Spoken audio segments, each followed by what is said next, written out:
Good evening sa ating lahat. Good evening sa inyong lahat, guys. Hello. Ito, sasagutin ko lang yung question na to sa mga nagbabakasyon kasi paulit-ulit na to, paulit-ulit. Nire-replyan ko naman sa Messenger o kaya doon sa comment section sometimes.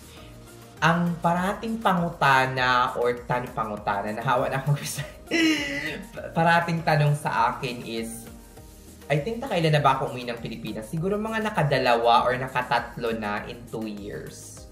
Or, yeah, I think nakatatlo na akong umuwi ng Pilipinas in a span of 2 years. Sasagutin ko lang to kasi uuwi na naman ako ngayong April.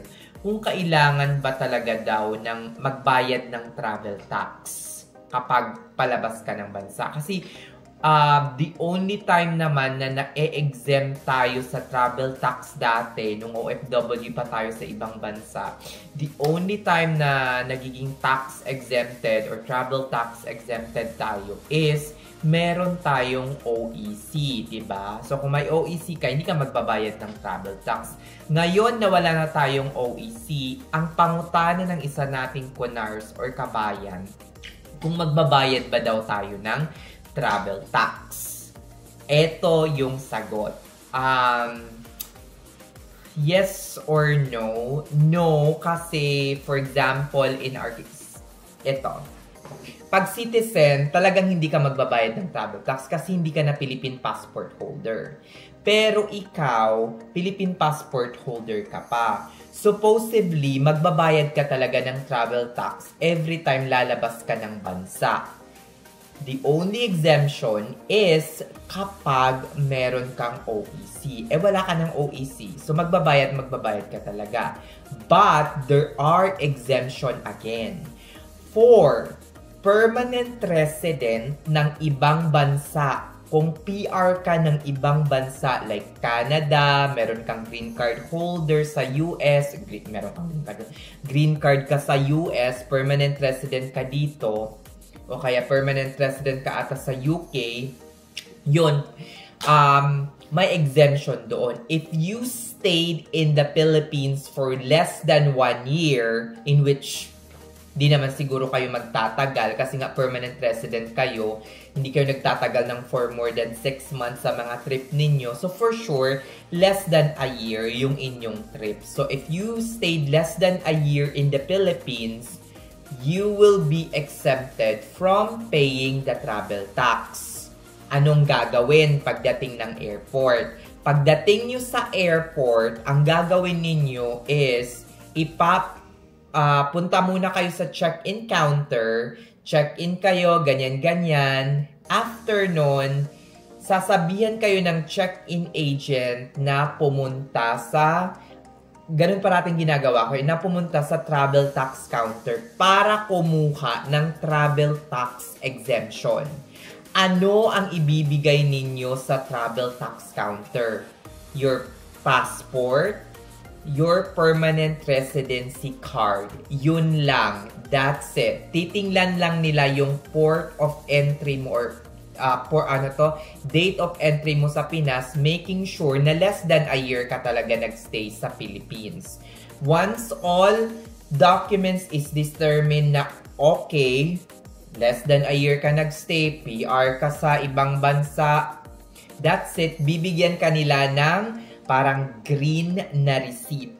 Yun ang ibibigay mo sa check-in counter. Hindi mo ibibigay yun sa immigration na. Ibibigay mo yun sa check-in counter and then they will give your boarding pass. I think ibibigay lang nila yon yung boarding pass ninyo kapag na-settle na ninyo yung travel tax exemption. Now, for first-time immigrant, wala pa kayo, yung parang pupunta pa lang kayo dito sa US, pero expected na green card holder kayo pagdating at permanent resident visa, yung inyong visa. Nakalagay, di ba? Permanent resident, pero visa stamp pa lang siya, hindi pa siya card.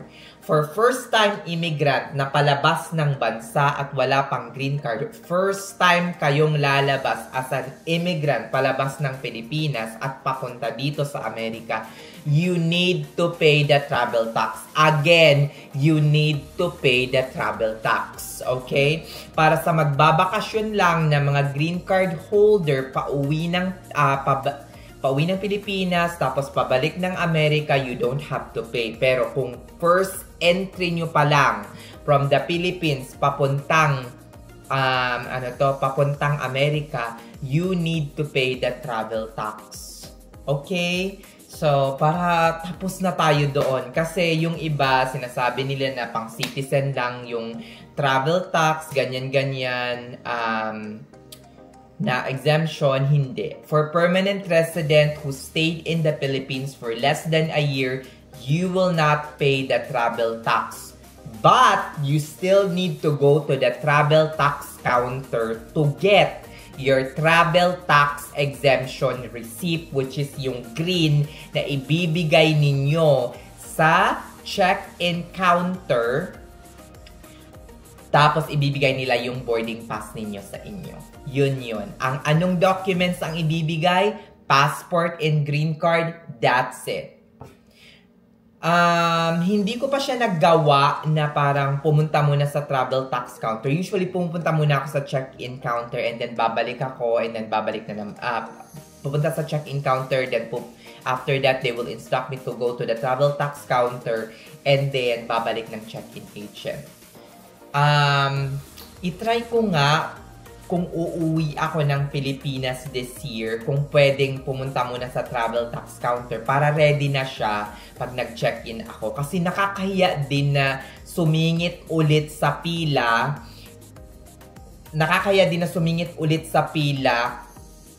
Maski alam pa ng check-in counter na parang pinababalik ka lang for your travel tax exemption receipt, diba? In my case, hindi ako nahihirapan kasi maikli lang yung pila sa Sky Priority and I do have Sky Team Elite Plus membership. So, maikli lang yung pila doon. Pumipila ako sa business class counter, maski economy ako. Hindi ako nahihirapan. Pero for those na mga economy, for sure, baka mahirapan. Update ko kayo kung pwedeng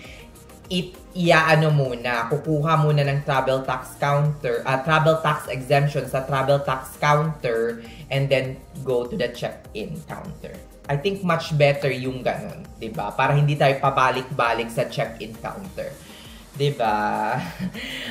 Nasagot ko na yung tanong ninyo guys na about sa travel tax exemption. Yes, for less than a year of stay in the Philippines, you are not required to pay the travel tax. You need to get the travel tax exemption. Tapos, ang usapan, syalak, pak. For green card lang po ha, and permanent resident. I think for those with visa, working visa, mga ganyan. I think yung mga working visa, kumukuha ata sila ng overseas employment certificate. So, they will not pay the travel tax as well. Diba? Yung mga OFW din, may OEC din. So, yun lang po for mga first-time immigrant. Kailangan magbayad. Sa mga nagbabakasyon lang, hindi na kailangan. O siya, sige na mga beshi. Thank you so much for listening to my video. You have a good night, everyone. Parang naano pa ako. Natutok ako.